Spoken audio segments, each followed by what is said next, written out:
Bowser is an interesting villain. He's been all over the place. He's had great bosses like the ones in the Galaxy games, and he's had horrible bosses like the original New Super Mario Bros. However, maybe the guy just wants a break. Maybe he wants to relax for a bit. And somehow while doing this, he still got thrown into a boss fight. I give you the Villainous Hot Tub.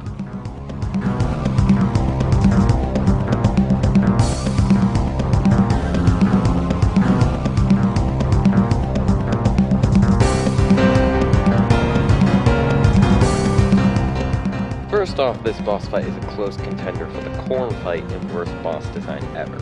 I mean, I'm just speechless that Nintendo thought this was a good idea. However, admittedly, this fight is a good level of challenge at the end of the game, for all the wrong reasons. All of Bowser and Bowser Jr.'s attacks, with the exception of the acid water, are pathetically easy to dodge, and even if you get hit by them, they only take off one chunk of your life bar. No, the reason this fight is difficult is that you have extremely narrow footing and, well, clipping issues up the arse. Seriously, Nintendo, did you not test this fight? Seriously, did no one even look at this fight? I mean, it's obvious that the development spent so much time designing the blooper fight that they forgot about all the other bosses in the game.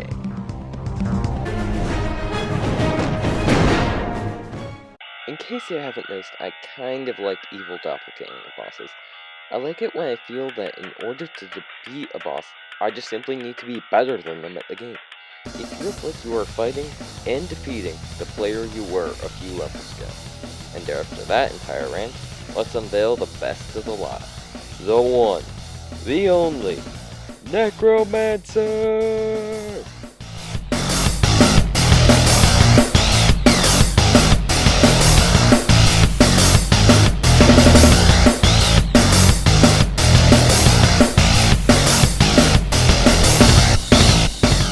This boss is the culmination of the evil doppelganger trope.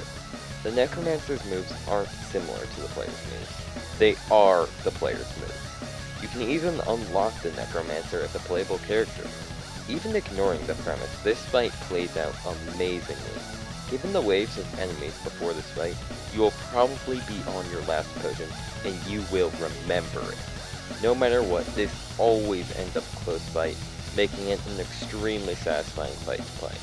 And by the way, am I the only one who thinks that this should have been the final boss? I mean, the final boss isn't bad, but this one just does everything better. The build-up is great, the fight plays amazingly, and it truly tests your skills as a player. Oh well, at least we got this amazing fight. So, Minecraft, you've spent hours building up and exploring your world, and it's finally worth it. You've gathered enough Eyes of Ender to make it to the stronghold and light the portal. You've prepared with your full diamond armor, ready to face whatever is inside. Triumphantly, you walk into the portal, and you enter the end. Literally. Let's see, there's a floating island, a ton of Endermen, and the number 2 entry on our list.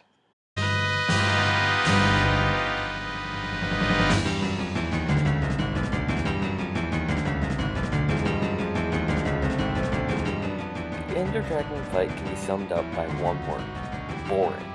This has to be one of the longest bosses I've played in a video game. First, you have to destroy all 10 or so of the crystals that heal the Ender Dragon. These are located on top of giant obsidian pillars, so you have to use arrows, a surprisingly uncommon resource in Minecraft, to shoot them down. Then you get to go head to tail with the thing, because whenever you hit it with an arrow, it just turns around and keeps you from getting more damage off. This guy isn't a glass cannon either. You can take hits like there's no tomorrow and only have a small part of his health bar chopped off. Combine all of this time, and this is a fight that can drag on for hours. For how much preparation this fight requires, this is a complete letdown. Never mind the fact that I have to get all the gear necessary for the fight. To access the Ender Dragon, you will have to get around 15 Eyes of Ender, a really rare item. And after all the build-up and preparation, the Ender Dragon just feels so disappointing. The Ender Dragon could have been a great final boss that made the player utilize the core mechanics of Minecraft in a unique and innovative way. But no, we didn't even get some music for this boss. Can we talk about Kid Icarus Uprising again? Because I want to talk about Kid Icarus Uprising again. The game is packed with memorable levels, boss fights, and characters. In particular, Palutena, the goddess of light. In the game, Palutena serves as your guide. However, unlike she actually manages to be quite likable. The banter between her and Pit is very humorous, and you get the feeling that the two are very close. So in Chapter 18, we get Plot Twist Mania! Pit is turned into a ring, and you have to play as Magnus,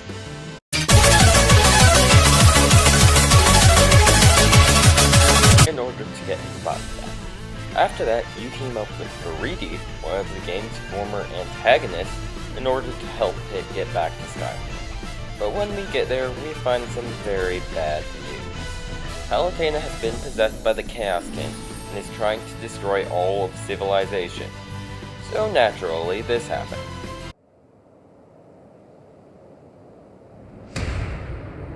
So, you're here to fight me, Pit? No. No! I'm here to save you! The fight against the Goddess of Light is different from most of the other fights in the game, in that you can't just attack the boss directly, because then you kill Palutena. In order to win, you have to find and destroy the Chaos King, who is hiding invisibly. This might sound like an easy task, but it isn't, because the possessed Palutena isn't holding back, and her attacks are very deadly. The Chaos King and Palutena make a perfect tag team. The Chaos King is incredibly agile and slippery, while Palutena can dish out tons of damage while acting as a shield you desperately do not want to hit. This fight capitalizes on fantastic build-up with a fantastic and fun fight. Plus, if you're going to make an iconic boss, you might as well make it memorable. Note, due to the obscureness of the number 1 entry, there is no passable footage available for the boss, so I had to create my own. I'm sorry for its quality, but just keep in mind that this is the best footage available at the time this was recorded. Every gamer has that one boss that might as well be Satan to them. I have X1!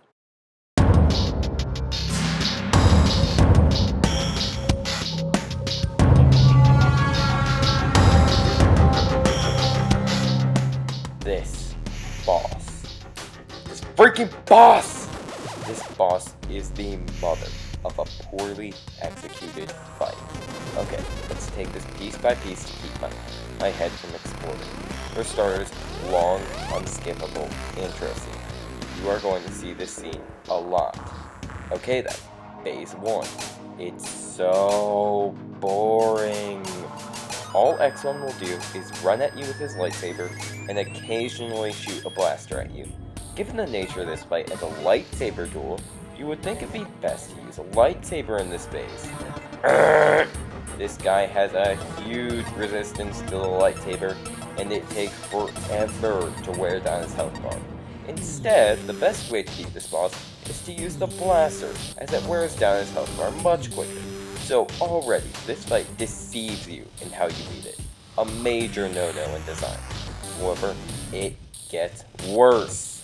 Once you start shooting this guy, you might notice that this phase seems very similar.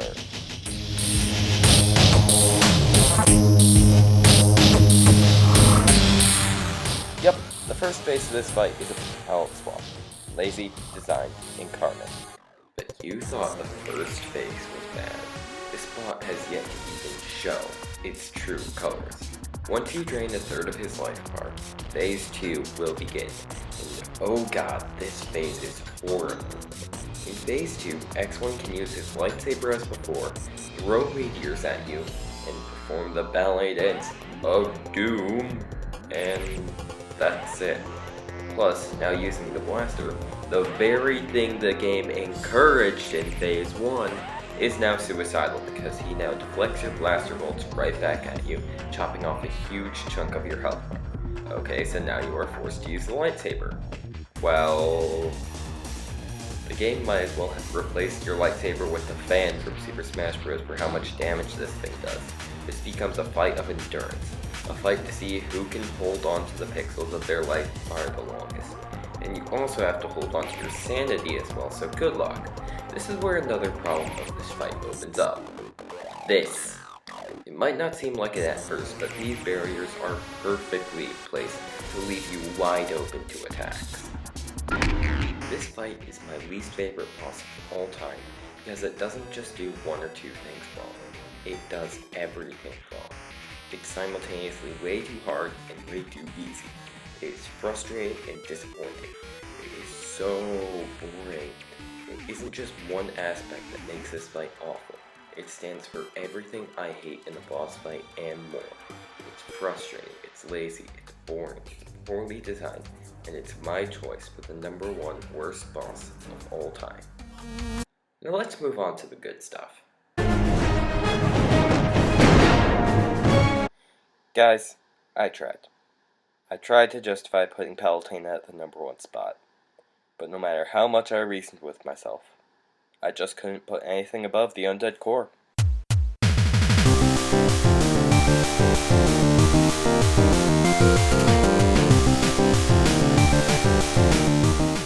I love this boss. I love this boss so much that I don't even know where to begin. Start at the beginning. Okay, the setup. This is a fantastic setup. If you lose, the Doctor takes over the world. If you win, the floating island falls out of the sky and people die. Combine this premise with the amazing music that plays before this fight, and you are pumped before the hell party that shows up. Then comes the fight. Dear God, this fight is amazing. Unlike X1, who did everything wrong, this fight does everything right. The fight gives the player enough breathing space, but never feels boring. The fight is chaotic and fast-paced, yet never feels unmanageable. It provides a fair enough challenge to test the player adequately, yet doesn't feel too difficult or too easy. It's the perfect end to a perfect difficulty curve. Plus, this fight is fun. You constantly have to switch your platform as the various attacks come in, and because of this, you are constantly moving. Do you stay on the ground and get swarmed by Misery's minions, or do you stay on the platforms and booster over the insane attacks the Undead Core throws at you? It tests all of your skills in Cave Story, from platforming to timing spur shots. And to wrap it all up, we got an amazing boss theme, which happens to be my intro theme, by the way. This fight combines everything I love about bosses and delivers it in one perfect package. It's my favorite boss of all time, and the perfect ending to my favorite game of all time.